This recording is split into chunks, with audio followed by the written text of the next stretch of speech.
இதுதான் மாநிலங்களவை தேர்தலில் வேட்புமனுக்களை தாக்கல் செய்தவர்களுக்கான அந்த மனுக்கள் மீதான பரிசீலனை இன்று நடைபெற்று வருகிறது.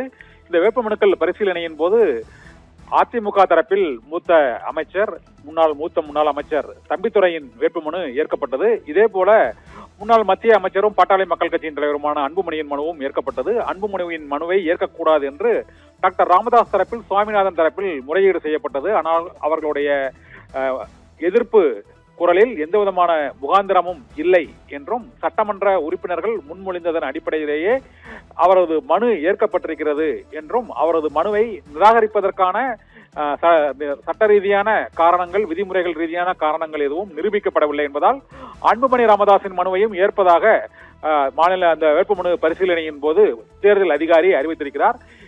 இந்த பரிசீலனை தொடர்ந்து நடைபெற்று வருகிறது. இதை தொடர்ந்து திமுக தரப்பில் 4 வேட்புமனுக்கள் தாக்கல் செய்யப்பட்டிருக்கின்றன. அதன் மீதான பரிசீலனையும் தொடர்ந்து நடைபெற்று வருகிறது. இப்போதைக்கு அதிமுக கூட்டணி தரப்பில் தம்பித்துரை மற்றும் அன்புமணி ராமதாஸ் ஆகியோரின் வேட்புமனுக்கள் பரிசீலனைக்கு எடுத்துக் கொள்ளப்பட்டு அந்த 2 மனுக்களும் ஏற்கப்பட்டதாக அறிவிக்கப்பட்டிருக்கிறது.